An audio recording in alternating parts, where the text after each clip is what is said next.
Maestra, no se escucha el audio. Si lo puedes encender, gracias. Una disculpa, yo aquí tan emocionada, dándole su bienvenida. Muchas gracias por sus saludos. Saludos a todos, a los que nos acompañan por medio de Facebook, de Zoom, los que estamos ahorita conectados. Me alegra de nuevo que estemos juntos. Muchas gracias también a toda la producción, al maestro Eric Mitlantecutli, que ahorita se rifó la transmisión, con también la estimada Mariana, que nos va a estar apoyando. Ustedes saben, si tienen dudas, por ahí anda el proyecto de la pileta en uno de nuestros trabajos de YouTube, que justo nos va a dar pie para empezar a hablar hoy de un poco del tema de que veníamos hablando de estructuras y empezar a ligarlo ya al interior. La clase pasada hablamos mucho como de las estructuras, del exterior, de cómo se componen, y esta vez vamos a empezar a hablar de componer muebles y componer ya una estructura ya no tan grande, sino más pequeña, pero para ello aprovecharé que en YouTube la semana pasada nos dejaron un mensaje sobre un proyecto que quieren hacer sobre una pileta con agua, más o menos pues una pequeña alberquita en el techo. ¿Qué sucede? El tema del peso en una estructura es crucial. ¿Por qué? Yo solo he visto piscinas en un techo de un edificio, que es un edificio altísimo, como de unos 30 pisos, en Santiago de Chile. Pues tienen, además de un territorio que es sísmico por la cordillera de los Andes, lo que tiene, a diferencia de la Ciudad de México, es que ahí no era un lago. La Ciudad de México, les traigo aquí una maquetita, es más o menos una gelatina. Esta gelatina se me deshizo un poco. Pensemos que ya esta gelatina es la Ciudad de México que se ha fragmentado, ¿no? Que si ven el lago de la Ciudad de México, piensen en cuando se seca un charco, cuando se cae la humedad, cómo se empieza a agrietar el suelo. Eso mismo pasa a magnitudes enormes. Y digamos que este es nuestro edificio, ¿no? Esto es la altura del edificio. Estos son los edificios de Reforma, por ejemplo, de Santa Fe, que son muy altos. Estos son los edificios promedio, que son como la del Valle, como la zona, todo lo que llaman zona de transición, que podríamos decir que es el borde del lago. Y la última, ¿no? Esta pequeña, que serían como todas las casas. Ahorita tienen todos el peso hasta arriba. Y quiero que observen, si yo tiemblo, cómo se mueven esas estructuras, ¿va? Voy a temblar y vean cómo se mueve. Si observan, el peso aquí arriba hace que se mueva mucho la estructura de arriba. ¿Qué pasa si yo el peso lo cambio y lo voy a mover en medio? Los voy a desplazar de la estructura y lo voy a poner en medio, ¿va? Quiero que observen cómo se mueven ahora. Lo voy a poner un poquito más abajo.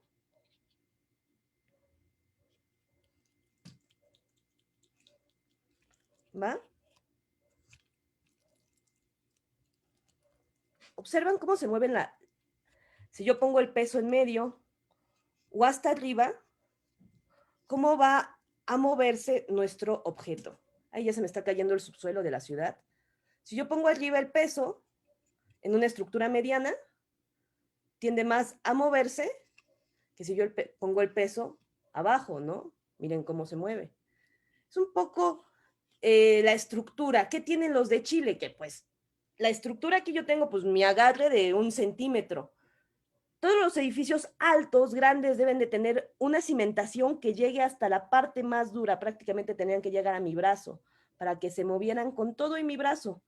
Y a parte superior tuviera menos desplazamiento. Entonces, este es el peligro de poner una estructura, vamos a poner algo pesado en una estructura pequeña y vamos a moverla, ¿no? Además, aquí yo tengo esta gelatina esperando que imite un poco el movimiento de la ciudad. La Ciudad de México es una gelatina, una gran gelatina de agua que se está perdiendo, que están generando oquedades y que así como mi gelatina se está cayendo, así está sucediendo con el suelo de la ciudad. Entonces, ese es el peligro de poner mucho peso en las partes altas, al menos aquí en la Ciudad de México. Esa es la razón por la que no se construyen grandes edificios, como sería un gran edificio en Xochimilco, en Iztapalapa, ¿no? Yo me pregunto de pronto por esas estructuras que tienen movimiento de las ferias que pusieron sobre centros comerciales, que tienen movimiento y facilitan que toda la estructura haga esto, ¿no? O sea, piensen la altura, el movimiento y el peso, cómo va a afectar a toda la estructura. Su estructura nunca va a estar hablando de que es ella sola, ¿no? Cómo se comportan dependiendo de dónde esté el peso, es cómo se va a mover un edificio en un temblor o su casa en un temblor. Entonces, el tema de la pileta en el techo, si es en una zona lacustre, yo lo pensaría 2 veces, hasta 3 o 10 veces, porque es, cuidado, se puede agregar cuánto peso se puede saber. Tienes que saber cuánto es el tamaño de tus cimientos. Tienes que saber también cuánto es el tamaño de tus columnas. Los muros pueden llegar, yo creo, una estructura de muros te anda cargando normal, o sea, unos 5 pisos, 4 pisos cuando mucho, cuando es de muro ladrillo. Cuando son columnas, depende del tamaño de la columna. Si las columnas son pequeñas, por ejemplo, 30 por 30, eso es una columna pequeña, no debe de tener entre columna y columna más de 3 metros y te podrá alcanzar igual unos 5 a 6 pisos. Una estructura normal, digamos una casa de un piso, dependerá de sus cimientos. Si sus cimientos son pequeños, o sea que tienen cuando mucho 1 metro, aguantar un segundo piso ya sería alcanzar el máximo de la estructura, ¿no? Tendrías que mejorar el cimiento para poder tener ya un tercer piso. Todavía la podrías hacer, pero ya está forzando, ¿no? O sea, tú vas arriesgando y también si vas a formar, más bien piensa el cómo, ¿no? O sea, si vas a querer alzarte, no hay problema, puedes llegar hasta el tercer piso, pero más bien es el diseño, ¿no? O sea, el diseño de tu estructura, búscalo, por ejemplo, simétrico. Hay valores, uno de ellos, pues se las voy a escribir, la simetría, en cómo funciona. Ahorita que vamos a correr, por favor, la pantalla, maestro Eric, justo para empezar a ver estos valores de cómo diseñar para poder hacer que mi casa pueda tener más pisos. O sea, depende del diseño de la casa, o sea, de dónde están puestos los muros. Si ya tienen la casa determinada, pues hay que analizar su simetría, por ejemplo, ¿no? Ah, no anda Eric por acá. Voy a ponerla yo.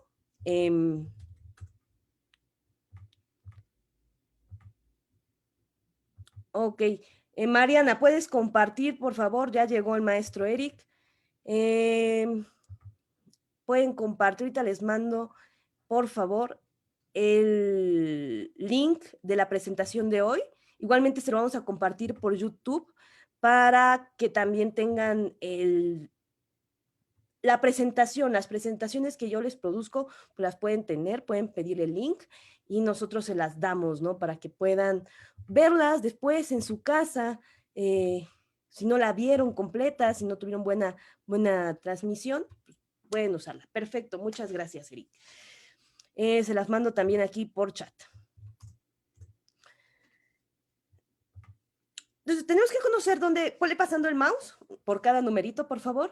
Tenemos que conocer, ¿no? México tiene muchos, muy distintos ecosistemas y es muy distinto hablar si estamos en la playa, en una playa de mar frío, tú vele moviendo, ahí más o menos un segundo cada fotito, el desierto, ¿no? O sea, las cualidades del desierto que no tienen agua, cómo se capta agua en el desierto por medio de la niebla, ¿no? Hay que poner captadores de niebla. Montaña, por ejemplo, esta es la Sierra Tarahumara, todo lo que son también las barrancas de Atenquique, son un ecosistema muy distinto porque ahí hay mucho viento, veles moviendo, de nuevo el desierto. Entonces, ¿qué tenemos en México? Tenemos montaña, tenemos desierto, tenemos valle. Creo que lo único que nos anda faltando por ahí es tener un poquito así como de Patagonia, algo helado, sería lo que nos haría falta, ¿no? Mil cumbres, por ejemplo, tierras calizas. Yucatán no es el único lugar donde hay cenotes, también hay un cenote en Tamaulipas, que es el más profundo, todavía no se sabe bien cuánto es la profundidad, bajo un robot de la NASA y no alcanzó en fondo. Entonces, es por el tipo de suelo, calizo, ¿no? Esto es volcánico, el suelo de Oaxaca o de la Ciudad de México es volcánico, de origen volcánico. Tiene una calidad distinta porque los suelos se forman a partir de la lava que sale, la lava que se forma, o bien de la erosión. Por ejemplo, el piso de Yucatán salieron un montón de corales cuando fue el caída del meteorito, estos corales salen a la superficie, se mueren y forman piedra caliza. Siguiente, porfa. Entonces, dale, vamos a dar rápido un repasito al video. Ponle el volumen nada más, porfis. Y solito corre. En esta cápsula veremos el estudio del lugar a partir de los suelos o de la historia geológica. Siempre es importante estudiar antes de empezar a plantear un proyecto cuál fue la historia geológica del lugar. De esta forma sabremos el tipo de suelo por el que está conformado el lugar o las capas inferiores y cuál es su historia y cuál es la orografía resultante, las montañas. Las montañas también nos ayudarán a saber cuáles son los vientos dominantes en una región. Tendremos que verlo en una escala macro, es decir, si nos acercamos a una aplicación de satélite como puede ser Google Maps, mientras más nos alejemos de la superficie terrestre, estaremos viendo en macro.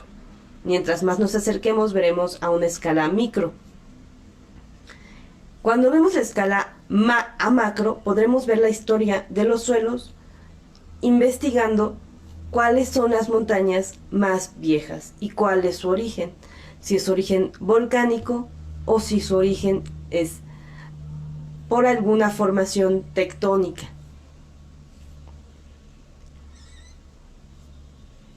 Tendremos que investigar si son tipos de suelos arcillosos, salinos, viendo también del color. Si es un color, por ejemplo, oscuro, significa que tiene mucha materia orgánica. En cambio, si es un color rojizo, como este, que es un color terracota, justamente, al que llamamos terracota, es porque tiene mucho fierro. Y esto dará suelos que, por ejemplo, plantas que absorben dicho material van a ser buenas desarrollándose ahí. Es importante siempre meternos a estudiar a la construcción desde otras disciplinas como puede ser la biología o la geología. La historia del lugar nos dirá si fue un lugar donde había agua, donde hubo agua o dónde han estado los nacimientos de agua. Si son suelos que son calcáreos, es decir, que se van a deshacer fácilmente con el agua porque son hechos de calcio, o si son suelos de materia orgánica, van a ser aptos para la agricultura. Investigar de qué están hechos nuestros suelos y saber qué se hace con dichos materiales, cuáles son los elementos básicos de dichos suelos, como puede ser el calcio, el fierro, serán las claves para saber cómo será el tipo de cimentación de nuestra construcción. Si va a ser una cimentación profunda o bien una cimentación superficial.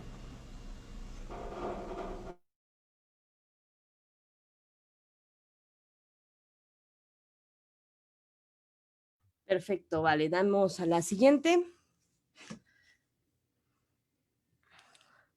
vamos entonces a ver, por ejemplo, la Ciudad de México era un lago, hubo actividad volcánica cuando al inicio de los tiempos esto era mar, entonces empieza a darse actividad volcánica por el movimiento de las placas tectónicas. Uno de los primeros cerritos que salen, por ejemplo, son los que ya están más erosionados, como el Peñón de los Baños, el Cerro de la Estrella, estas pequeñas superficies que también forman lo que llaman islotes prehispánicos, islotes primitivos, perdón, islotes primitivos. Los islotes primitivos son todos estos pequeñas formaciones, por ejemplo, el centro de la Ciudad de México, el Iztacalco, Tlatelolco, varios pequeños pueblos por ahí por la zona de Iztapalapa que tienen nombres originarios, son islotes primitivos, cercanos, por ejemplo, a la colonia de la Sifón, también por ahí de la del Valle hay unos. Esos pequeños islotes posteriormente fueron habitados y se crearon islotes primitivos. Mariana, por favor, como host, ¿puedes habilitar el compartir pantalla? Para yo poder seguir un poco con la presentación y explicándoles. Sí, ahorita voy a compartirte la pantalla, espérame Ok, tantito. vale. Ahí donde íbamos, pasando el video.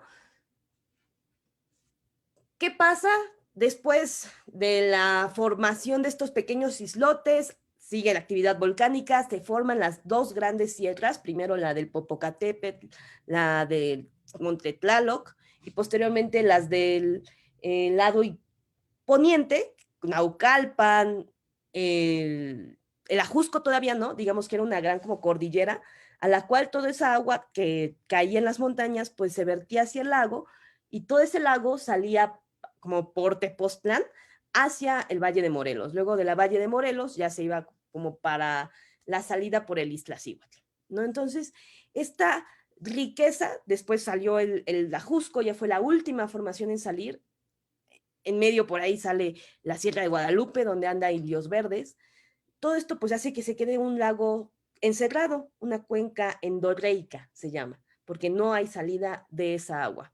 Y hace que sea un ecosistema único, ¿no? Yo digo cuando anduve por allá que Sudamérica era como un gran México, o sea, México tenemos todo y no nos tenemos que mover tanto como en Sudamérica, tenemos montañas, tenemos, lo único que nos falta es la Patagonia, pero pues que tiene Sudamérica, también tiene los 7.200 kilómetros de los Andes, al tener montañas tan altas, por lo tanto va a haber mucha lluvia y va a haber mucha lluvia.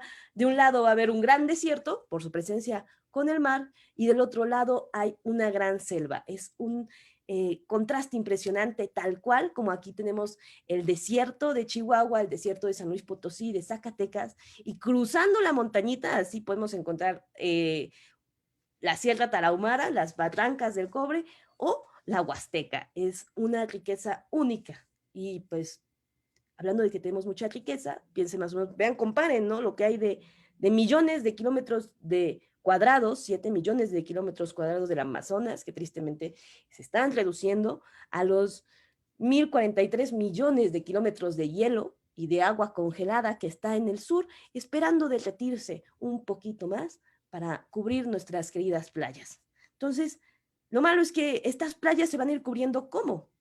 ¿Dale? Adelante, se van a ir cubriendo por medio de desastres naturales. Huracán tras huracán, la playa se va a ir perdiendo y nosotros no apoyamos en nada con nuestra cultura, por ejemplo, del desperdicio, del consumo, el no ser conscientes de a dónde se va lo que yo tiro, causa un desequilibrio ecológico.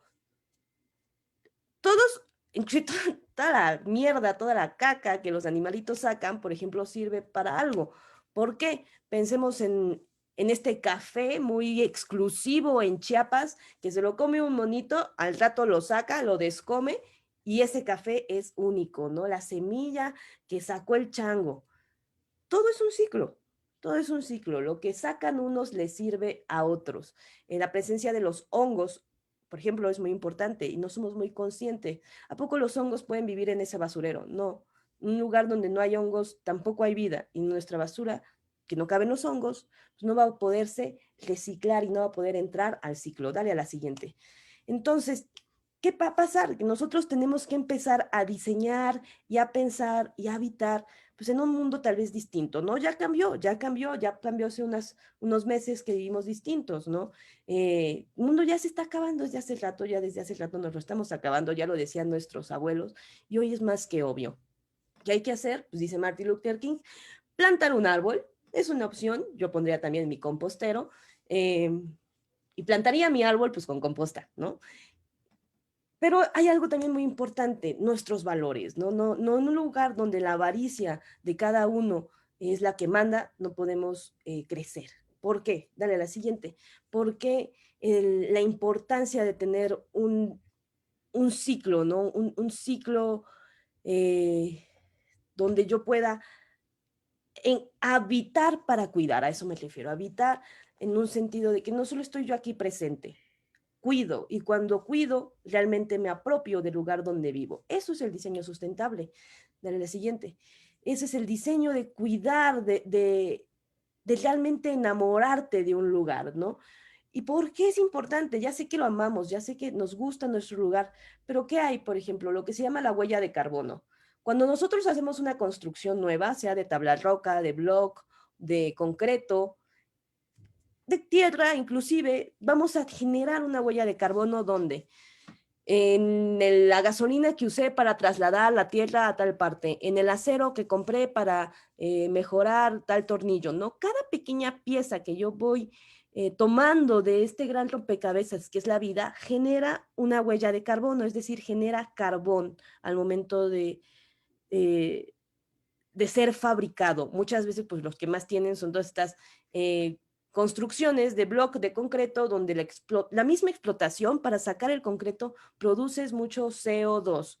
Y eso va calentando el planeta, es como un gran invernadero, ¿no? Ya, vamos a subir la temperatura todos. Además, sumar el albedo, que ya vimos las sesiones pasadas, que es el reflejo, la radiación, golpea el rayo del sol y no solo golpea luz, golpea calor. Eso es que resentimos es el albedo y va calentando. ¿Se acuerdan de los 1043 kilómetros cuadrados esperando derretirse? Millones de kilómetros cuadrados.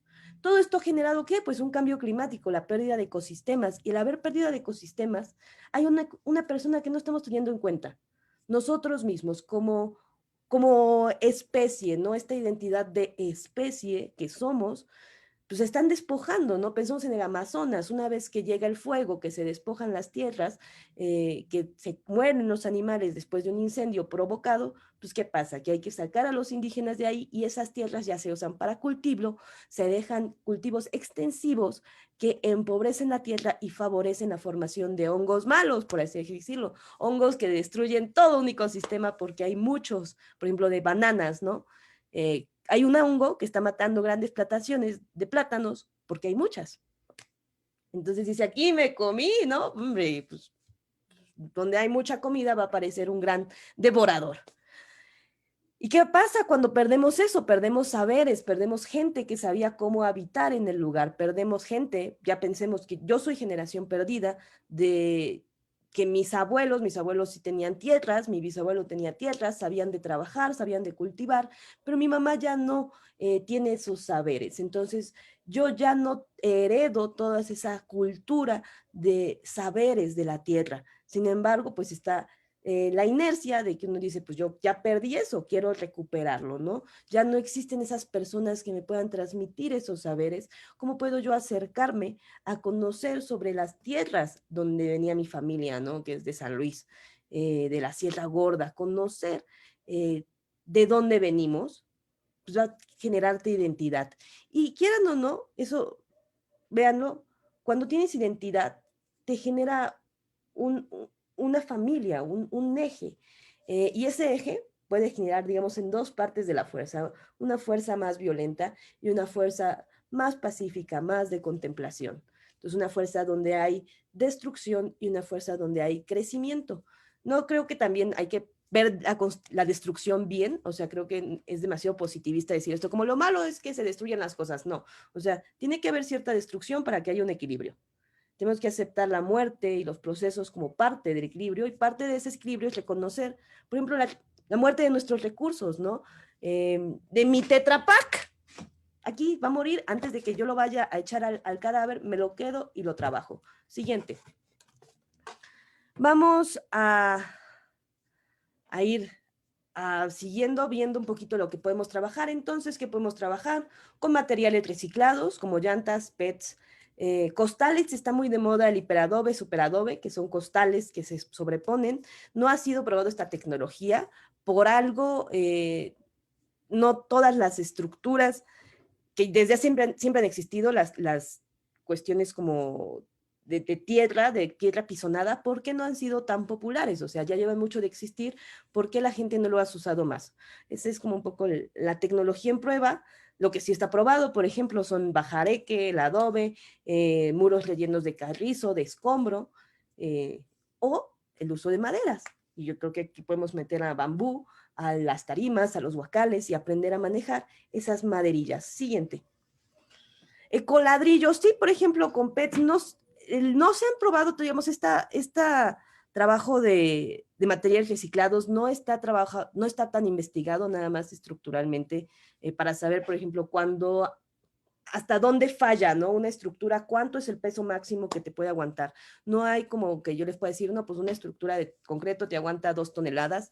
No sabemos todavía cuánto aguanta una de coladrillos. Es una tecnología en desarrollo. Entonces ahí hay que tener como cierto cuidado, precaución, mucha lógica. Y hay un punto, yo leía en las discusiones de los maestros en Facebook, dicen, no, pues finalmente que haya un ecoladrillo significa que tienes que seguir produciendo botellas. Y dices, bueno, por esa parte sí, ¿no? Pero pues finalmente si van a ver producción de botellas, que esa producción vuelva a entrar, ¿no? Hay que seguir investigando. Pero nuestra casa no solo son los muros, nuestras casas son también relaciones. Ahorita en el muro que van a ver, para mí fue un trabajo también un poco emocional, trabajar con las familias que hemos vivido aquí en esta comunidad, de este edificio, principalmente con las dos mamás, las dos jerarcas de las familias, que se oponían a hacer este muro y que preferían hacerlo de tabla roca. Y yo les decía, no, pues ¿por qué no? O sea, nosotros tenemos la fuerza, el tiempo y la necesidad de hacer un muro. No, pero no lo van a hacer. ¿Por qué crees que lo van a hacer? O sea, tú ves que ellos se levantan y lo hacen. Yo les dije pues a mi mamá y a la mamá de mi compañero, ¿no? Pues, o sea, si ustedes no creen que nosotras hagamos las cosas, que nosotros hagamos las cosas no se van a hacer. Porque es muy importante esa jerarquía, esa fe en el otro. Y eso es algo que en este curso sí ha sucedido. O sea, que la jerarquía tiene que ser una jerarquía que impone o una jerarquía que permite. Entonces, esas relaciones, o sea, la relación que tú tengas con tu hijo, con tu familia, tú la reflejas en un muro, ¿no? Y en cómo construyes ese muro. No es lo mismo poner un muro y cerrarte a construir un muro entre todos y por medio de una división unir a la familia, ¿no? Entonces es muy importante pues analizar nuestra casa también en ese sentido, ¿no? ¿Quién tiene un cuarto más grande? ¿Quién tiene la cama más grande? ¿Quién tiene mayor privacidad? ¿Quién tiene intimidad? ¿Hay alguna parte de la casa que sea cuestión de género? A la cocina solo se mete quién. Yo no creo que haya una, o sea, tal vez lo que hay es espacios que nos apropiamos, ¿no? Y que yo resulte hombre o mujer o como me defina, va a ser el resultado, pero como tal, la construcción la hacemos quienes la producimos, no es una cuestión de que el martillo solo puede ser agarrado por un sexo. No, no hay género más allá del ortográfico, no hay género en la herramienta, ¿no? No es más que una convención social para poder decir si esto es el o la diurex, pero cualquiera puede usarlo. Entonces vamos a hablar de estos espacios de género, ¿va? Vamos a hablar de que no hay, que hay que construir estas relaciones, estos muros, estas uniones entre nuestros cuartos, entre nuestro diseño, veredando a nuestro video. Vamos a generar, ¿qué? Vamos a tener que construir el interior de nuestra casa en un tiempo de cambio, así como está la tierrita, ¿no? Que pensamos que así también puede estar nuestra familia. Vamos a darle adelante, vamos a pensar que vamos a estar cambiando, vamos a generar un cambio por medio de un muro. Yo puse ahorita las bolsitas porque va a ser con materiales reciclados. Vamos a unir a la familia dándole una intimidad a un miembro, que tal vez hay sí cuestiones de género, decir, pues ¿qué prefieres, no? O sea, que estén todos juntos, que cada sexo tenga su cuarto, o sea, tengan ahí como cierta cuidado por la intimidad de todos nosotros. Dale al siguiente, porque la intimidad nos va a ayudar y esa intimidad puede ser generada pues, tal vez por un murito adentro de tu cama. Solito va a correr, préndele el volumen nada más.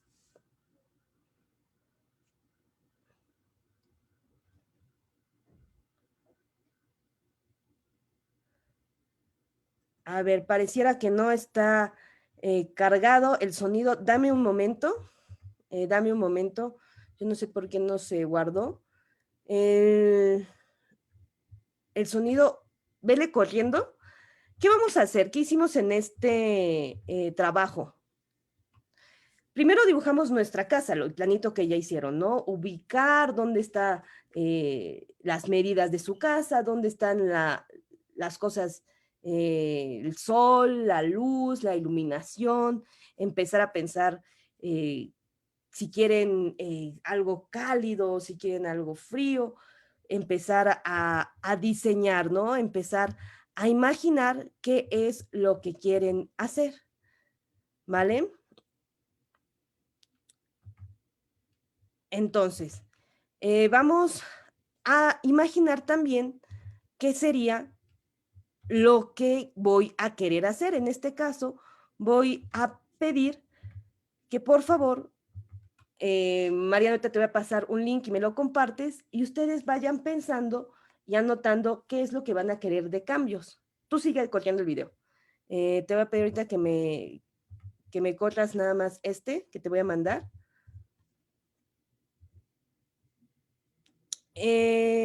Porque parece que no están actualizados algunos de los videos que están agregados. En este caso yo quise hacer una nueva recámara. Muchos por acá había Tania que quería hacer una recámara. Puede ser una banca, yo he elegido hacer una forma de L, pero pueden hacer una C, por ejemplo, que sea un muro que tenga 2 patas, por así decirlo, donde puedas poner tú un librero, ¿no? Un escritorio. El objetivo es que no sea solo un muro, que no sea solo a menos de que sea de guacales, y de todos modos yo prefiero que no sea solo un muro, sino que estés jugando con formas, y es lo que me refiero del diseño. Para hacer un diseño estable, también su casa, pues piensen en que estén preferentemente y al material que estés trabajando, cuántas unidades deberás de obtener. Por tanto, deberás de dibujar un prototipo, es decir, un diseño. Por ahí suena un video, creo, ¿no? Tus ideas. Listo. Vale, te voy a pedir nada siempre del cuaderno. Dale, disculpen.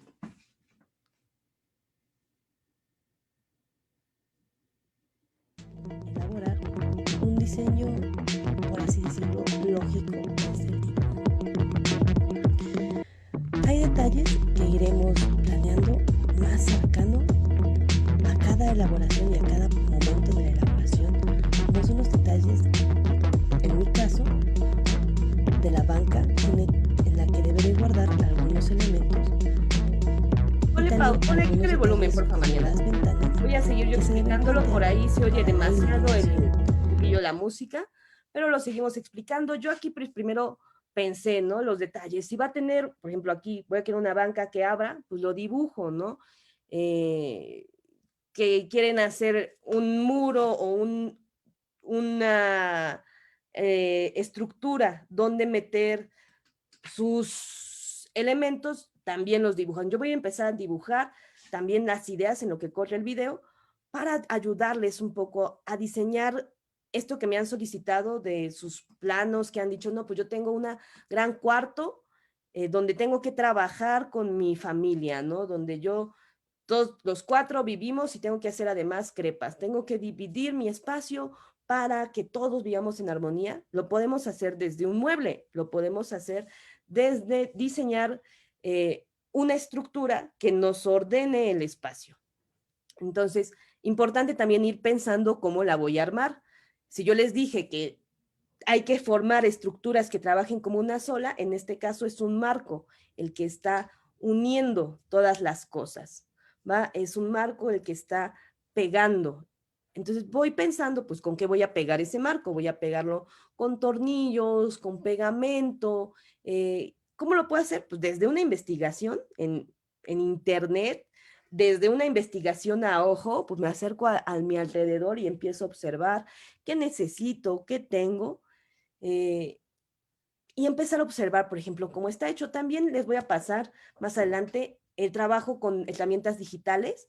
Hay un programa que se llama SketchUp, que es de Google, que es gratuito, que pueden utilizar para, digamos, ya que tengo yo mi idea, pues yo dibujo en mi computadora el tarima o el guacal de las medidas que son ya medido. Entonces puedo empezar a jugar como si fuera una maqueta. La opción también es hacer una maqueta. Si no tenemos posibilidad de hacerlo a computadora, agarrar el Tetra Pak y armar nuestra maqueta. Esto también es muy divertido dependiendo de ustedes qué les guste, ¿no? O sea, por ejemplo, a la actriz seguramente le gustará más trabajar este trabajo más manual.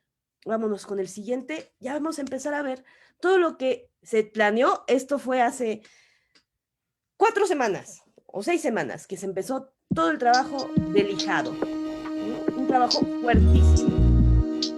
Vale, vamos a hacer esta lija con un tornillo, una tuerca, una rondana, la goma y vamos a tener la lija. Si tenemos una lija de tamaño grueso y queremos cambiarla por una de grano menor, vamos a seleccionar nuestro círculo. Creo que acá tengo una marca.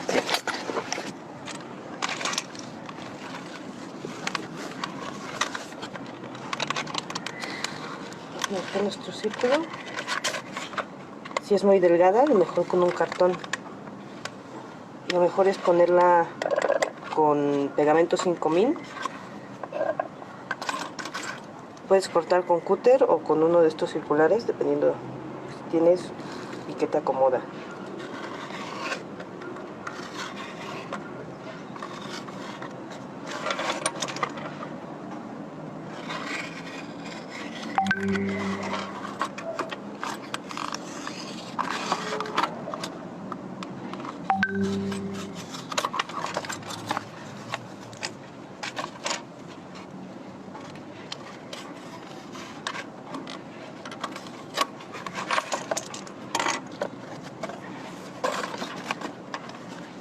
Para la lija sí es mejor con cúter o con tijeras.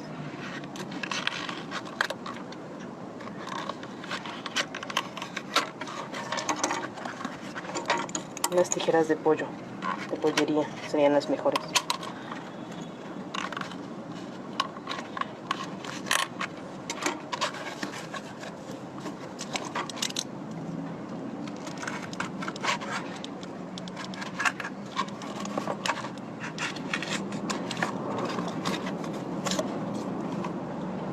Vamos a cortar nuestra lija.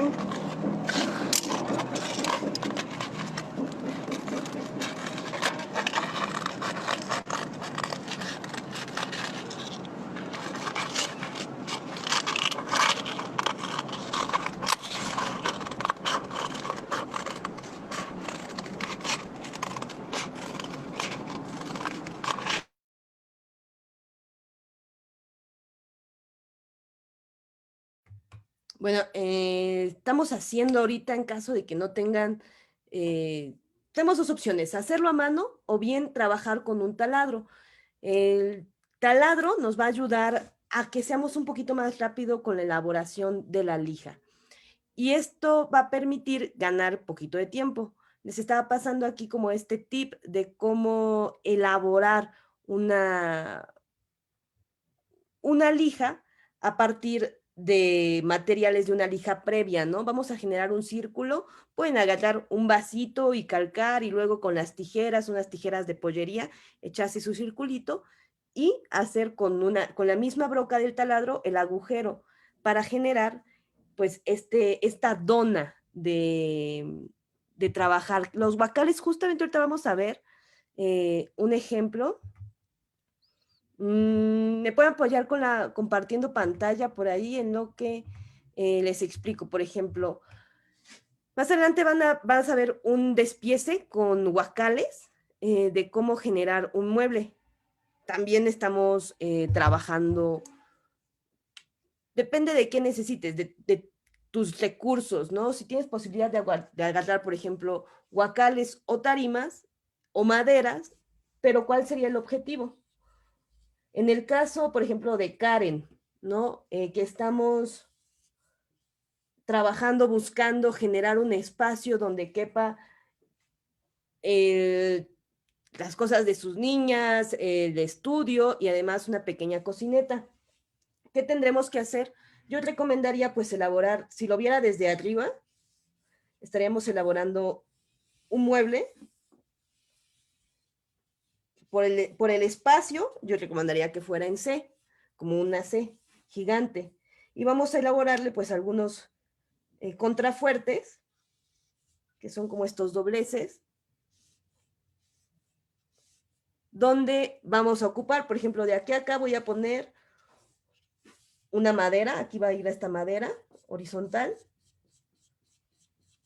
y ahí va a ir la cocina, ¿no? Entonces, esto tiene que ir pensado con un espacio atrás, por donde vayan cables, ¿no? Por ejemplo, que los cables no estén colgando por el frente, sino que pasen por atrás y tengan su salida por acá, ¿no? Entonces, este funciona como cocina. ¿Qué necesito cerca de la cocina? Mi despensa. Entonces, aquí voy a poner varias tablas que me sirvan como despensa.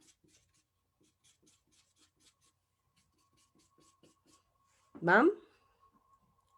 Entonces, esto nos va a ayudar a poder trabajar y que no se caiga. Si yo hiciera solo un mueble, una pared, y esa pared le pongo las repisas, va a tender a irse hacia adelante. Entonces, con estas patas vamos a generar estabilidad en mi estructura. Yo recomendaría que fueran lo más limpios en su diseño, que no fuera un diseño donde de pronto tengan un chipote por acá, un chipote por acá, un chipote por acá, porque eso les va a complicar la manufactura. Sean sencillos, sean muy limpios y digan, pues esto va a ser un cubo y acá arriba pues le agrego espacio para guardar cosas, ¿no? Les decía que tenía yo ideas un poquito más alocadas, sí. Hablando, por ejemplo, de este ejemplo, en lo que nos pueden apoyar compartiendo la pantalla, el caso de las camas, ¿no? Hay posibilidad, yo creo la más fácil y la más accesible es conservarlas, pero hay también otras formas de habitar. ¿A qué me refiero? ¿Qué pasaría si con unas tarimas hiciéramos igual unas camas, pero en lugar de pensar en camas duras, pensáramos en redes, que pensáramos en elaborar algo así como grandes hamacas, ¿no? Un poco más suave. El chiste sería conseguir, pues, qué material, costal, qué redes, qué mallas, inclusive tejidas creadas por ustedes. Yo recomendaría trabajar con el hilo nylon, que es un hilo muy fuerte, es hilo un poquillo de plástico, entonces tejer, ¿no? Por ejemplo, si hay alguien que es muy bueno por ahí tejiendo, tiene una abuelita buenísima con la aguja, pues, ¿qué tal si te rifas unas literas que sean medio hamacas, ¿no? Entonces estas literas, pues tienen la escalera por acá atrás, y yo les daría cierta intimidad, ¿no? Yo les daría como una celosía, es decir, como un muro que no atraviesa, no firme, no muy pesado, que les da cierta intimidad. Vale, vamos, le puedes poner play al segundo video y nos vamos más o menos a la mitad del video. Cortamos un círculo, lo pegamos y lo atoramos a forma de punta en el taladro. Entrar. Exacto. Y de este lado coloquemos. Ahí déjalo. Nuestra rondana. Tornillo, goma. Obviamente habrá que pegar antes. Aplicando pues con nuestro pegamento 5000 tendremos que pegar la lija y la tela al cartón. Posteriormente de pegar, que ya esté pegada, lijaremos nuestros márgenes para que nuestra lijita quede tan bonita y rígida como la otra. Existe también de qué queramos lograr. la posibilidad de utilizar otro tipo de puntas. Esta punta, que es compuesta por varios alambres, que también existe para esmeril, es una punta para cardar. Cuando decimos cardar, nos referimos a que vamos a sacar la textura de la veta. Por ejemplo, la madera cuando se forma se van cubriendo célula tras célula, capa tras capa, y cuando se muere, esas capas se notan, quedan haciendo la veta y el sentido de la madera. Eso es lo que nos va a dar rigidez y nos va a dar el sentido de la rigidez de la madera.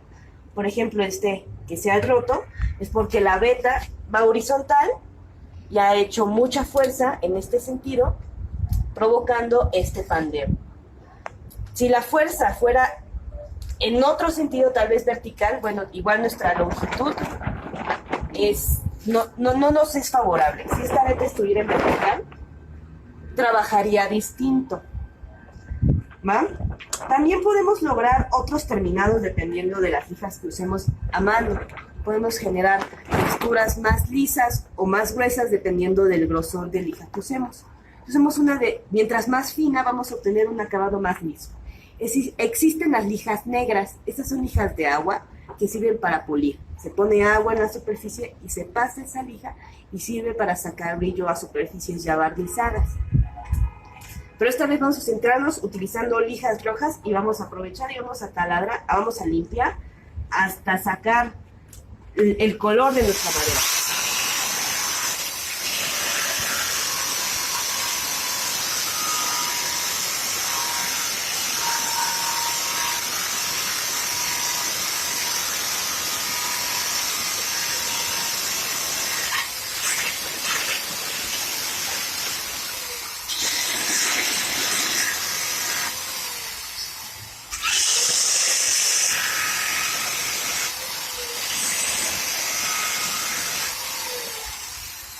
Así lo seguiremos haciendo, primero una capa a mano para quitar toda la astilla y después podremos aplicar nuestra capa a taladro. También podemos aplicar directamente a taladro dependiendo de nuestras posibilidades y nuestro tiempo. El acabado será el distinto, si queremos sacarle y pulirlo. Por último, este será el primer paso que elaboraremos antes de cortar y ya terminar de hacer y de trabajar nuestras tarimas para empezar a hacer nuestro mueble.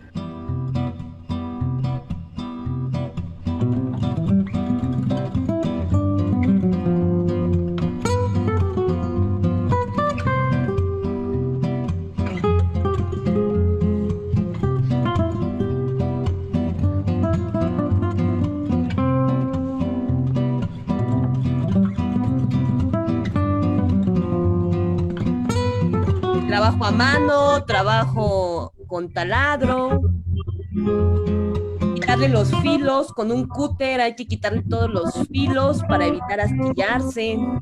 Lo mismo con los guacales, lo mismo con los guacales, primero hay que lijarlos, hay que trabajarlos para evitar astillarnos. El número de la lija es el que dependerá, yo les recomiendo un número 80 para lijar. Puede ser de madera o de metal. La lija de maderas tienen atrás papel, las de metal tienen tela. Y pues un trabajo más o menos de unas 4 semanas. 4 semanas antes de esta clase hemos estado lige y vámonos a ver lo que pasó las últimas 2 semanas. Échale, maestro, a las siguientes videos, más o menos para que vayan pensando en el proceso, ¿no? ¿Cuál es el proceso? Tienen que hacer un calendario de cómo va a ir su obra. A otra cápsula del taller de bioconstrucción. Esta vez estamos elaborando un muro divisorio que nos servirá para generar un nuevo cuarto dentro de un departamento. Para cortar tus tarimas, que son esta clase de pallets, también llamados, de maderas, que sostienen algunas estivas de cajas, cartones, huevos en muchas zonas de la industria, se pueden utilizar también como marcos rígidos para elaboración de muros interiores e inclusive de casas. Puedes elaborar este muro utilizando sierra, una cegueta, un serrucho, que es lo más tradicional, una sierra reciprocante una sierra circular o una sierra caladora. La más tradicional será utilizar un serrucho o una cegueta. Será un poquillo más tardado, pero no por ello no podrás construir utilizando herramientas tradicionales.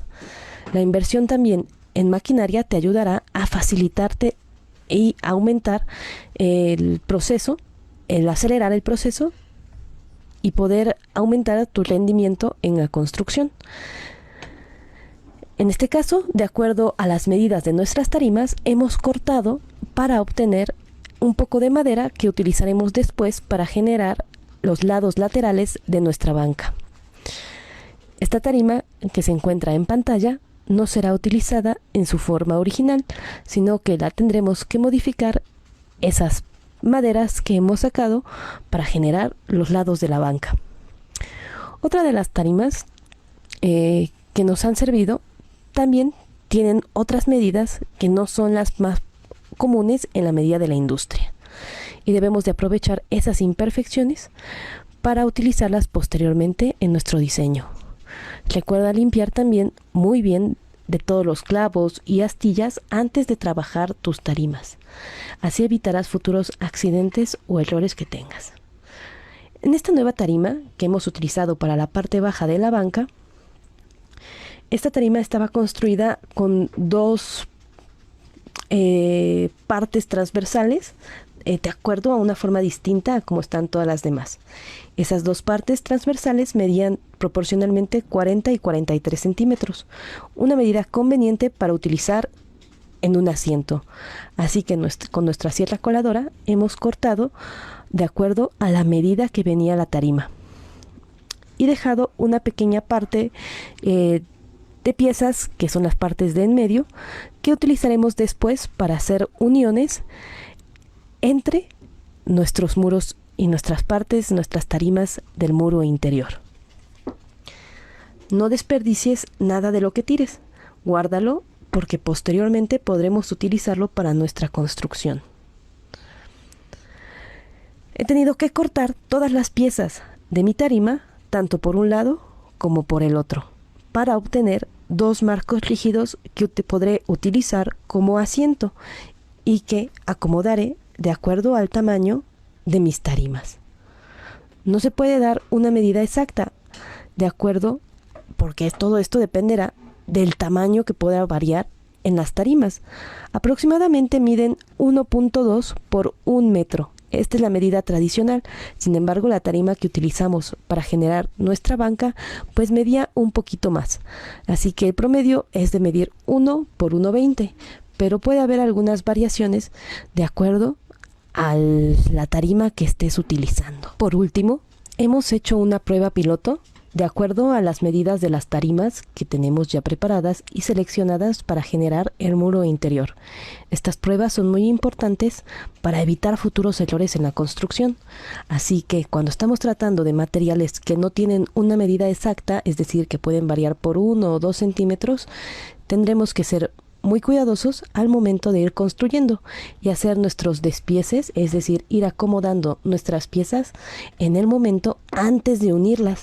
Esto puedes aprovecharlo también, por ejemplo, en tecnologías de Adobe.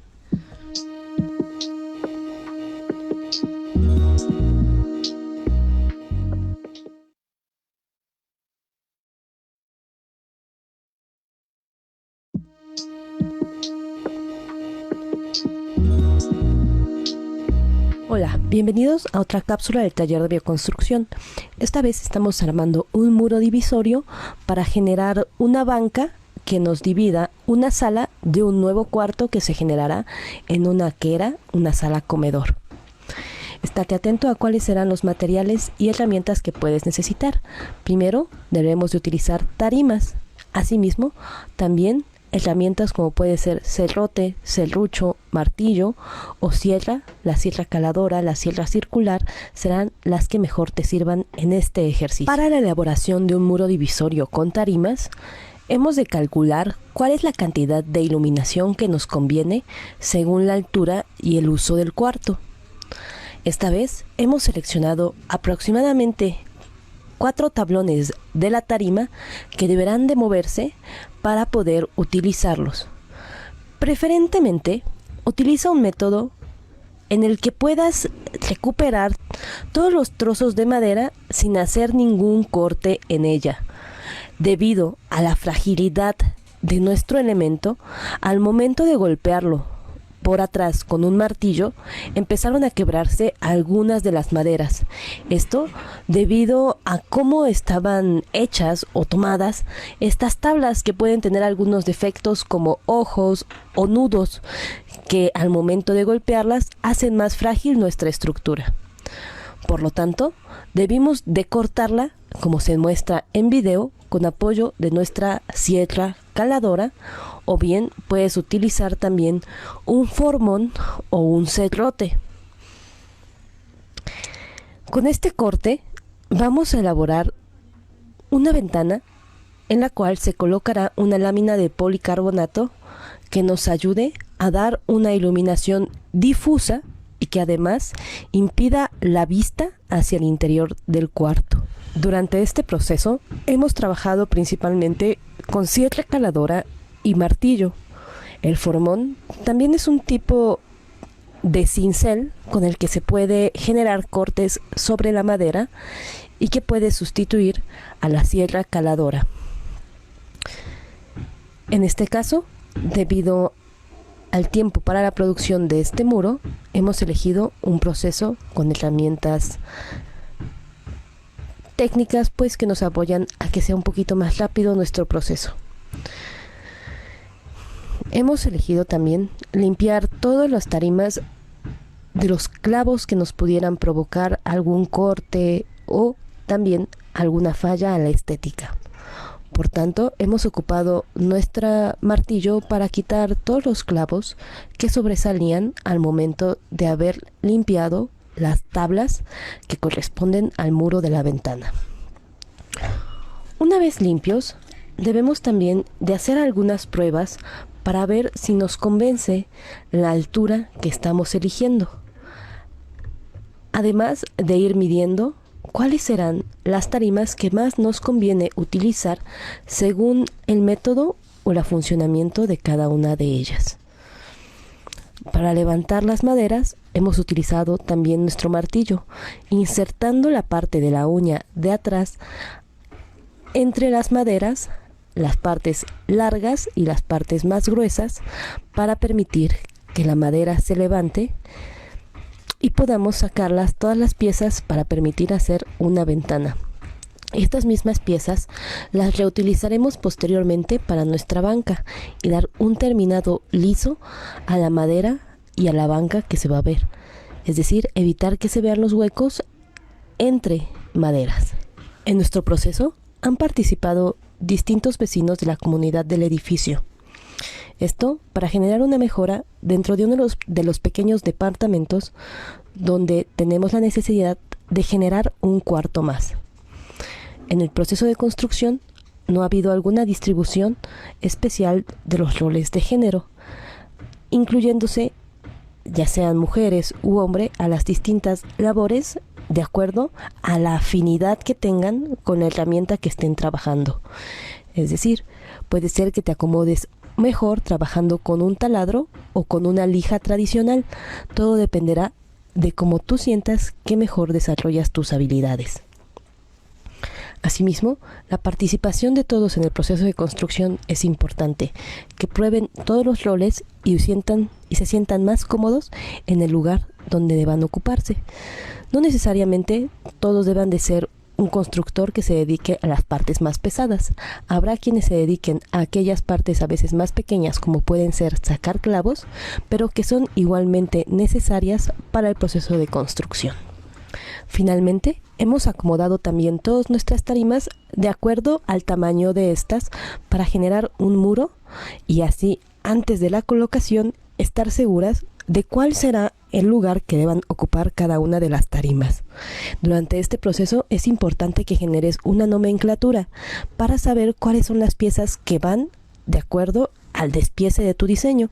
Es decir, si algunas tarimas irán abajo o arriba, es importante que no se cambien de lugar, ya que hay pequeñas diferencias en el material de unos 2 o 3 centímetros que pudieran generar grandes cambios en tu diseño. Así que sé muy atento y fíjate bien cuáles serán las piezas que deberán de ir colocadas unas junto a otras para que tu despiece o el diseño quede bien de acuerdo a las medidas que deba ocupar.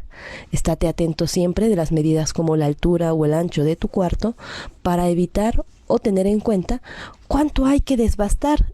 En nuestro modelo hemos tenido que desbastar aproximadamente 2 centímetros en una de las tarimas para que pudieran caber totalmente, es decir que nuestra altura eran de aproximadamente 2.43 centímetros y nuestros paneles uno sobre otro medían 2.45, 2 centímetros más que debimos de rebajar para que estos cupieran bien en la pared. Así que es muy importante que puedas trabajar en un área donde puedas realizar esta clase de diseños piloto o como de pruebas piloto. En caso de no tener, pues realiza maquetas y siempre ten en cuenta cómo va a ser el proceso de transporte de las piezas del lugar donde trabajes al lugar donde vas a instalarlas, así como si las puertas por donde tengas que pasar serán accesibles o las escaleras no te presenten una dificultad para que tal vez armes tu muro afuera de tu casa y al rato no lo puedas meter.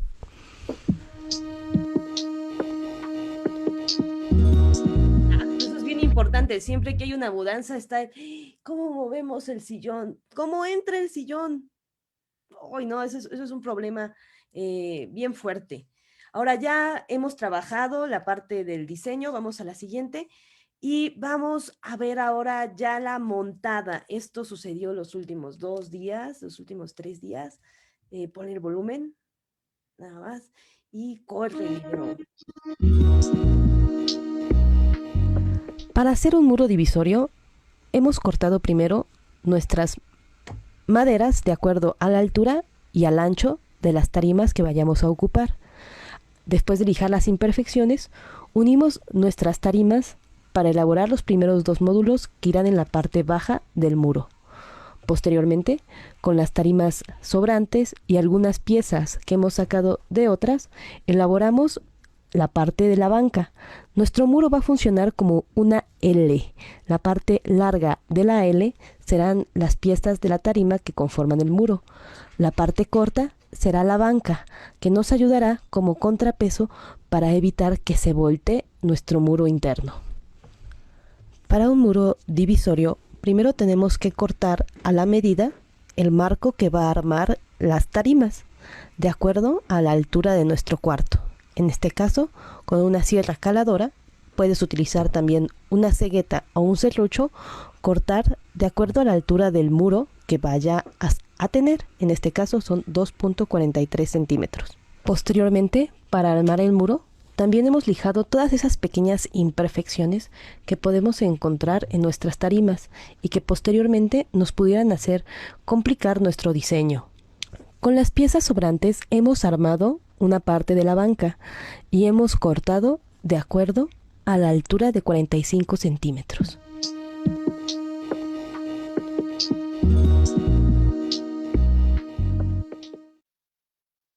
Hola, continuamos con nuestro taller de ecotecnias para diseño de interiores. Una vez que hemos realizado ya el contrapeso que va a cargar nuestro muro, tendremos que sujetar todas nuestras piezas con algún elemento, en este caso una tabla, que una en alguna forma las piezas en forma horizontal y también en diseño vertical. Antes de montar en diseño vertical he marcado únicamente dónde van a ir posteriormente las tablas, pero primero he hecho el marco y lo sujetado al muro. Teniendo ya los agujeros es muchísimo más sencillo posteriormente simplemente reforzar los elementos donde están las uniones de las piezas verticales con las de abajo. Por último, he colocado una manta para posteriormente encalarla y generar un acabado de aquel lado del muro. De este lado colocaremos posteriormente la banca y unos triplies que terminarán con un encalado. tendremos que preparar también en la siguiente sesión el aislamiento. Para sujetar a muro, nuestra perforación debe de ser de mínimo unos 3 centímetros. Dependerá del tamaño de taquete y de la estructura que quieras meter. Si es muy pesada, deberán de ser al menos unos 7 centímetros. Los Esto es un ganchitos taquete tienen que y nos quedar ayuda adentro. a que O sea, tú ya tengamos cuando le una superficie haces de hacia afuera, agarre no se puede adecuada hacer. al ¿No? interior Entonces, del muro, el agujero porque hacia no es afuera, buena y los esta ganchitos, superficie como tal cual ves que están hacemos el con una agujero flecha, para apuntando sujetar hacia un adentro. tornillo o una pija. Esto es un taquete y nos ayuda a que tengamos una superficie de agarre adecuada al interior del muro, porque no Recio, es buena para que se meta esta todo. superficie tal cual hacemos el agujero Exacto. para sujetar Ahí, un queda tornillo o una A la pija. misma altura. Perfecto. Ahora debemos de nivelar nuestro muro con ayuda de, por ejemplo, una pequeña frasquito de medicina con agua al que le quede una pequeña burbuja. Marca cuál es la forma original de la burbuja a nivel horizontal y a nivel vertical. Y apóyate de esa burbuja colocándola al costado de tu muro. Si se inclina esta más allá de tu marca, es que está chueca. Y bien, por último, sujetaremos con nuestra pija que sea lo suficiente larga para atravesar tanto nuestra sección de madera o el marco que está uniendo nuestras piezas, Vete derecho. como también al menos los 3 centímetros del taquete. Con cuidado. Aprovechate Hazlo ya lento sea de un primero. desarmador o de una ¿Está punta dura? Trata con de- desarmador de cruz atorada a tu lento. taladro. Con esto poco en poco. facilitarás la unión. Es preferible hacer ahí el va. camino anterior con una pequeña broca de acero, una pequeña broca de un 16avo de medida. Con esta medida vas a hacer un pequeño agujero que se llaman barrenos Perfecto, entró. y posteriormente sujetarás con la pija ya atorando tanto el marco como a la pared. Genial. Así es como ha quedado esta primer parte del muro. Hemos colocado una manta atrás de la parte de las tarimas. La otra parte quedará expuesta y este marco o esta malla, la encalaremos para hacer una superficie que pueda pintarse y que pueda tener un color que pueda cambiarse y que además nos dé cierta rigidez y mejor acústica en nuestro lugar.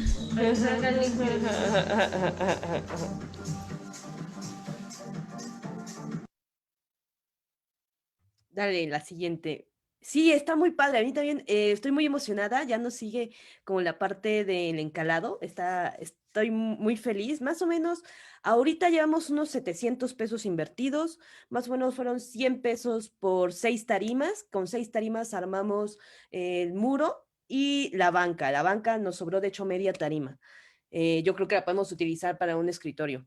No, también vamos a conseguir 2 tableros de triplay. El tablero mide 2,44 por 1,22 para elaborar como el muro donde que queda viendo hacia la sala, en la banca, y vamos a comprar otro para la puerta. La puerta aún no creo que la vayamos a ver en el curso porque es mucho detalle y voy a tardar unas 2 semanas más. Necesitaríamos más tiempo para poder seguir viendo a detalle el proyecto. Se instalaron 2 tablas de triplay, el marco y bueno, se consiguieron también 2 tablas de madera de 15 centímetros cortadas por la mitad. Más o menos, digo, fue una inversión ahorita actualmente, más la manta. Hemos de andar entre 750, no creo que lleguemos a los 800 pesos. O sea, es muy buen precio. Menos de 1,000 pesos. 1,000 pesos es lo que te sale una puerta. Entonces, ¿qué quieres hacer primero? Diagnostica, ¿qué quieres hacer? 6 tarimas, aquí las vendieron a 35 pesos la tarima, más o menos, creo que costaban. 120, algo así salió, pero no fue muy caro. ¿25? No me acuerdo. 125, o sea, no fue mucho, no fue muy caro. Ya ahorita no me acuerdo. Según yo eran 35 pesos. No, eran 15 pesos la tarima. Eran 15 pesos la tarima. Imagínate, súper, súper barata. Sí, 6 por 15, más o menos. Entonces, detecta, ordena usos a menos de 50. Yo las armé en una pollería. Por acá, por Cuapa, en una pollería donde venden huevo. Ahí, vayan al barrio, vean, no vayan tanto a la industria, busquen en los pequeños negocios, es donde pueden encontrar huacales, en mercados, cosas así, puede ser encontrar mejor. Piensen, ¿quién puede tener esto como basura? ¿Quién puede apreciar? ¿No? Exacto, ¿no? En la central dicen, aquí, esto la gente sabe que aquí busca, ¿no? Vete con la gente que tal vez no aprecie todavía eso, que lo empieza a valorar, pero no es como el gran negocio, ¿no? Allá ya vieron el negocio, el millote que se cargan. Entonces, por ejemplo, ¿no? En el mueble de Karen, primero tengo que detectar los usos, ¿no? Si yo necesito cocina, necesito alacena, necesito un cuarto y necesito camas, ¿no? ¿Con qué puedo trabajar? Yo recomendaría en este caso tarimas, porque son más fuertes que los huacales. Empezaría a ordenar usos, reconocería la lógica de uso, ¿no? Esto es una tarima, por ejemplo, un huacal va a ser como un ladrillo, ¿no? Empezar a mezclar ladrillos. Ponle el cursor, por favor, creo que sobre el qué, donde está el ojito, y vamos, no, a ese no, por favor. Ahí mero, vamos. Mira, Tania, sácale una foto a esa imagen, es un bonito despiece de unos huacales. Todos tienen distinta medida, así que tal vez hasta tengas que cortar los huacales y armar los tuyos, ¿no? O sea, empezar a pensar en un despiece, es decir, cómo va a ir acomodado huacal con huacal para elaborar un muro. Esa es una buena opción. Eso sería para muros, ¿no? Entonces ya por lo general, para lo otro, pues me iría más bien a reconocer la lógica, si es ladrillos, si son grapas, por ejemplo, tarimas, cuando hablo de algo que es solo una cosa delgada, mejor, exacto, ¿no? Es que estos son padres, ahí tienes ya ejemplos. Empezar a diseñar, por ejemplo, si yo tengo un espacio para dormir, pues al lado puedo poner un espacio para estudiar porque es como su cueva, ¿no? Entonces a mis hijas les doy su cama, su litera con un pequeño espacio al lado que les sirva como de escritorio, ¿no? Ya puedo yo diseñar si este escritorio pudiera hasta ser arriba, ¿no? Pensar. O simplemente pues 2 secciones, pero que no tenga yo cocina, zona de estudio, alacena, que se mezclen funciones, no. Busca que las funciones sean muy limpias, donde está lo de cocina, al lado, almacén. Donde está mi lugar de dormir, no sobre la cama, hay que dividir lo que es el descanso del estudio, pero sí cerca, ¿no? Sí es cómodo, así como de pronto, no sé, no sentirse tan alejado, generar una relación interesante con el estudio. Prevenir tiempos, hacer tu calendario. Yo planeé desde que me dijeron tienes este curso, fue empezar a planear qué se va a hacer, cómo se va a conseguir, dónde se va a conseguir, cuándo se tiene que conseguir, qué se va a necesitar y seguimos en obra, seguimos manejando esto. Y buena herramienta, lo que decía mucha humildad de que cualquier error lo enmiendo, pero inviértele en buena herramienta. Rapidísimo les muestro un formón. Este es el formón, que es como un cincel. Tenemos el formón, tenemos el cerrote, la cegueta. Yo he hecho otra punta para lijar con un disco, este es un disco de esmeril, es un disco de esmeril al cual he arreglado. Miren, ya está, se tornó, o sea, esto se lo comió el taladro cuando lo puse como punta. Entonces, tener cuidado, por ejemplo, este quedó chueco, entonces al momento de lijar, pues no lija, exacto, se te mueve, ¿no? Vuélvele a poner la presentación, porfa. En lo que les muestro el último, pues el taladro, ¿no? Tu taladro y una broquita para hacer agujeros. Siguiente. Entonces, piensa cómo generar una estructura autoportante. Rápido, pásale la plonita en cada una de las flechitas. Puedes generar triangulaciones por medio de tensión o por medio de estructuras. Pone la manita sobre las flechas verdes, porfa. Puedes doblar tu estructura, que sería un poco como esta lógica de hacer pliegues en tu estructura o de entrecruzar. Vamos a tener una tarea para la próxima, ahorita no lo vamos a ver, pero va a ser con un Tetra Pak. ¿Cómo pueden hacer una silla, no? Miren, ahí tienen una estructura de atención, colgando las laditos, ahí se ven las cuerdas, dale a la siguiente. Entonces, usen estas lógicas. La única cuestión para su tarea va a ser no usar pegamento. Pueden doblar su cartón para hacerlo fuerte. Dar el siguiente, pueden entrecruzar el cartón, o sea, hacer un juego como de tijeras o una red para hacer fuerte su cartón. Dale a la siguiente diapositiva. Esa va a ser su tarea. Va una pausita, va a hacer generar puede ser que no sea una silla, ¿no? Pueden hacer como su modelo, pueden hacer, si tienen idea de que van a hacer un mueble, pueden generarlo. El objetivo es que sea con un cartón de leche. Aquí está. Yo voy a tomar mi cartón de leche y voy a modificarlo, ya sea doblándolo, ya sea estructura. No, seguimos en la presentación. Ahorita seguimos en presentación para poder correr el módulo. Esto va a quedar de tarea, así que también mándenme sus fotos. Yo les voy a pasar algunos tips. El objetivo es doblarlo, entrecruzarlo. No podemos usar pegamento, es lo único. Pueden hacer el modelo de su mueble, de lo que quieran crear, con cartón. Objetivo, no pegar, no poner pegamento. Dale a la siguiente.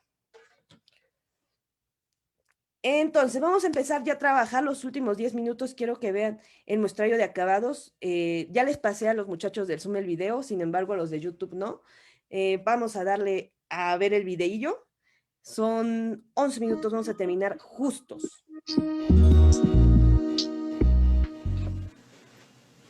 Para elaborar unas camas de cultivo, esta vez haremos unos módulos de concreto utilizando cartón de huevo, bambú, puede ser bambú o puede ser también alambre, un alambre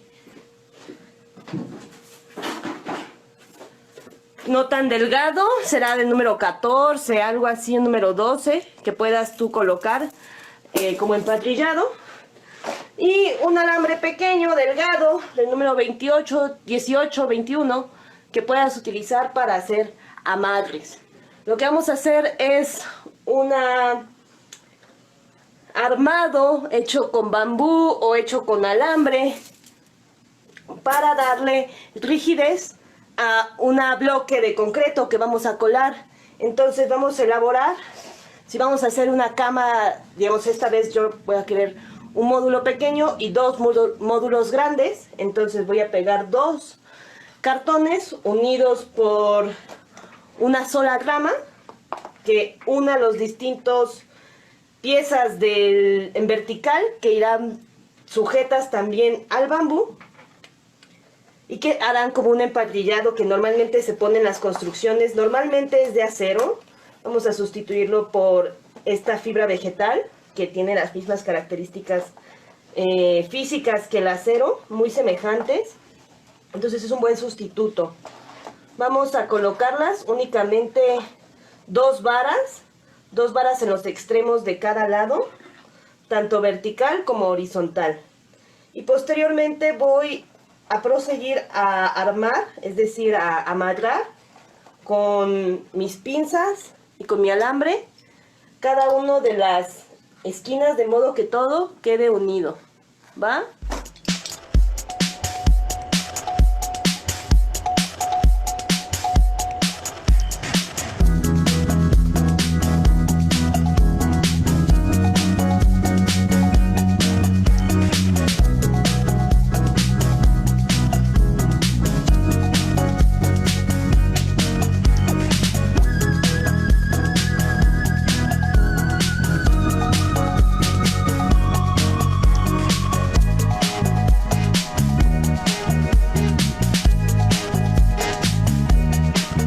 Donde haremos un pequeño módulo para ejemplificar acabados de mortero, de yeso, de cemento con tierra, elaborar unos módulos ejemplificando sistemas constructivos con cemento y utilizando algunos elementos para elaborar mi rejilla, como es el bambú. Usualmente usamos un elemento que es el acero. El acero y el concreto es lo que nos ayudan a hacer una losa estable. El concreto es lo que nos da rigidez y el acero es lo que nos da flexibilidad.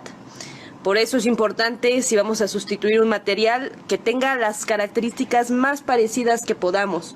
Un ejemplo es sustituir el acero con bambú. Aunque el bambú todavía no ha sido probado que resiste como una entrelosa, como un entrepiso, sus características son muy semejantes a las del acero. Repito, esto puede utilizarse también sobre sistemas de block, de ladrillo o de concreto, no de tierra. ¿Por qué? Porque los recubrimientos y los muros de tierra tienen que ir revocados también con muro de tierra, con revoque de tierra, que es decir, que hablen el mismo idioma. El concreto no así pegará en la tierra, como la tierra no pegará también en el concreto. O sea, no podemos hacer un revocado de tierra en muro de block, pero sí podemos hacer un revocado parcial de tierra con cemento en un muro de block. Eso sí lo podríamos hacer, pero tendríamos que ya hacer como una mezcla, ¿va? Para este ejercicio necesitaremos una parte de cemento o mortero, 3 partes de arena, es decir que si es 1 kilo de cemento van a ser 3 kilos de arena. Y pueden ser varillas de acero o bambú, las ramas más pequeñas están bien. Inclusive los palillos chinos, que también son fabricados de bambú, es importante que tengan este mismo material, podemos utilizarlos. También vas a utilizar un alambre que puede ser galvanizado o puede ser uno normal, un alambre recocido, y tus pinzas de corte. También necesitarás una base que yo recomiendo que sea un cartón de huevo, estos que no tienen agujeros, que nos servirá como cimbra para elaborar este módulo. Mismo módulo lo podemos utilizar como ejemplo o también como cama de cultivo. No olvides también de un recipiente o algún tipo de medida que vayas a usar y va a ser la medida que utilizaré. Una vez elaborado mi malla, es decir, mi red de acero o de bambú, que va a ser el armado, que usualmente es acero, en mi loseta, en mi módulo, voy a colocar 3 medidas de arena. Yo voy a usar un botecito pequeño. Tú puedes usar una botella, puedes usar un bote, pero el chiste es que sean 3 medidas de arena. He colocado 1, 2 y la tercera. Y la haremos colocando en forma de volcán. Si observas, esto es un volcancito que en medio va a tener un espacio. Aquí en medio es donde colocaremos una medida de cemento. Recuerda, son 3 medidas de arena, una de cemento para elaborar el mortero. Si queremos elaborar concreto, esto deberá tener grava y deberán de ser 3 de arena, 2 de grava y 1 de cemento.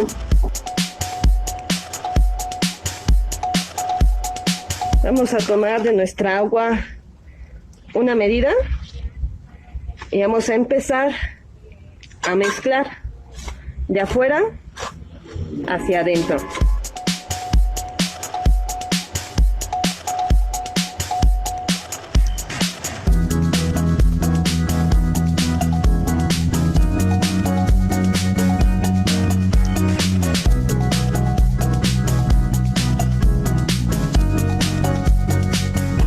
Si observan, llevo lo de afuera y lo llevo hacia adentro y hago este movimiento que puede ser con la pala o con mi cuchara. Ya empecé, que se dio a secar, agrego más agua y sigo mi procedimiento.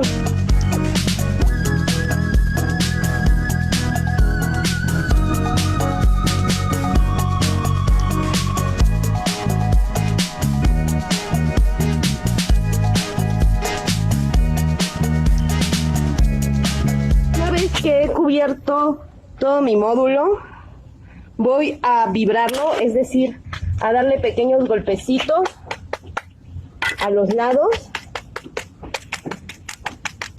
para que el concreto baje.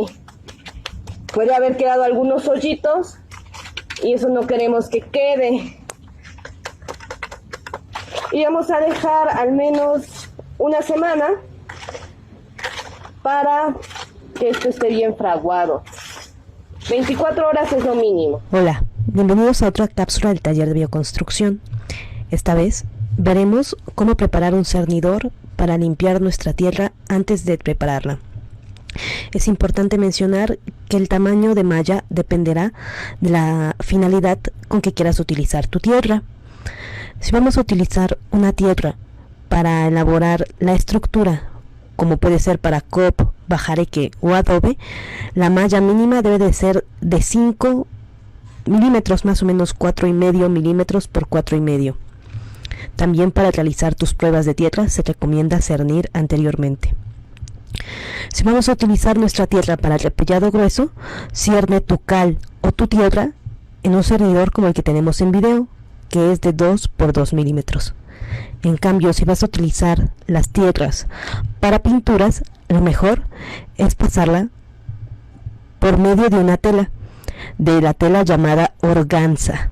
Esta tela tiene un cuadro muy cerrado que permitirá que la tierra se haga finita y podamos utilizarla para tintes. Deberás de conseguir un marco cuadrado. Esta vez nosotros hemos pedido un pedazo de varilla y nuestro herrero, con ayuda de un tornillo para banco y un tubo, ha doblado mi varilla para elaborar un cuadrado. Es la forma más sencilla que tienes para elaborar un cernidor. Puedes hacerlo también con madera o bien sosteniendo entre varias personas la malla o la tela.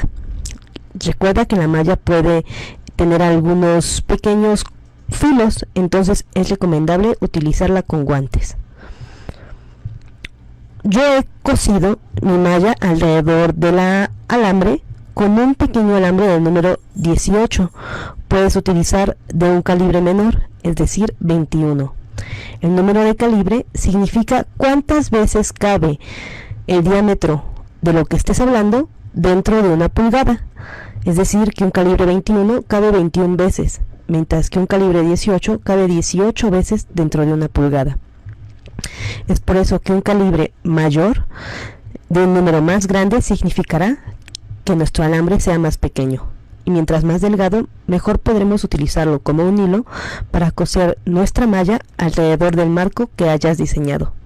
Es muy importante cernir tu arena antes de trabajar en cualquier tecnología de tierra para evitar que haya, por ejemplo, trozos de vidrio si estás utilizando tierra reutilizada de un lugar, o bien para permitir que no haya grandes grumos que eviten que la estructura o que tu terminado quede con buena calidad.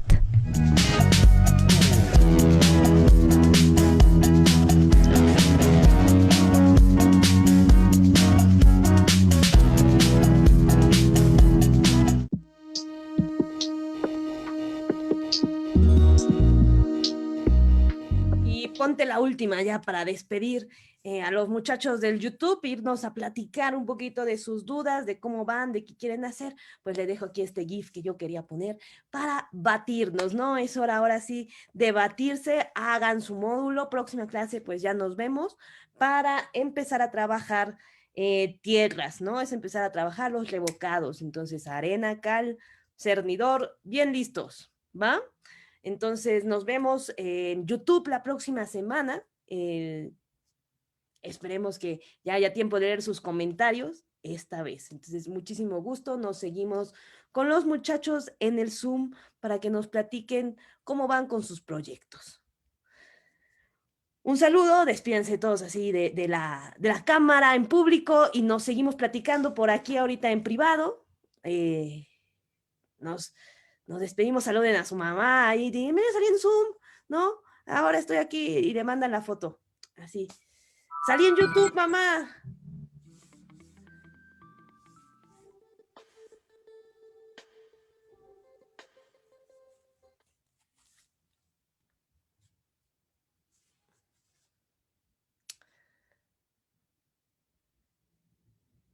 Genial.